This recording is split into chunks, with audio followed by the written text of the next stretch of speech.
اور ان کے شکر گزار ہیں یہاں آنے پہ. بسم اللہ الرحمن الرحیم. السلام علیکم. جیسے خالد بھائی نے بتایا کہ یہ پچھلے ہفتے ہماری ملاقات ہوئی تھی اسلام آباد میں, تو کراچی کے کچھ منصوبے جو ہیں ان کے بارے میں بات چیت ہو رہی تھی. تو فیصلہ یہ ہوا تھا کہ 13 تاریخ کو جب میں کراچی آؤں گا تو بہادر آباد بھی آؤں گا. ویسے بھی میری جوانی جو ہے وہ یہاں ہم قریبی میرا گھر ہوتا تھا, تو بہادر آباد میرا بڑا ٹائم گزرا ہے, تو یہاں آنا ویسے ہی اچھا لگتا ہے. آج بھی ایک تو اپڈیٹ تھی کہ جو منصوبے ہیں کراچی کے لیے جن کے اوپر وفاق کام کر رہی ہے, اس کا اپڈیٹ ہم نے شیئر کیا ایم کیو ایم کی ٹیم کے ساتھ.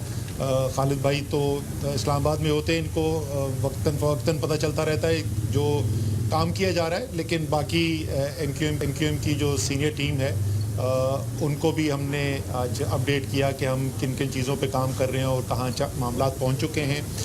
کچھ ایسی چیزوں کی بات بھی کی گئی جس میں تھوڑی زیادہ توجہ کی ضرورت ہے, اور اس کے اوپر بھی ظاہر ہے ہمارا وہ مشترکہ ہی ایک پلان ہے.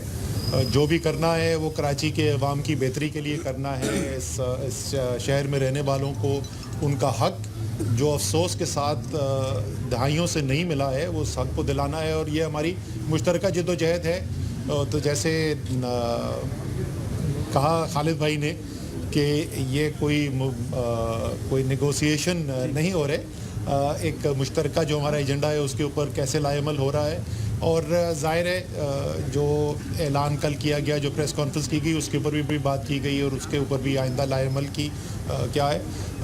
نہ تحریک انصاف کے ذہن میں کوئی شک ہے, نہ ایم کیو ایم کے بہتر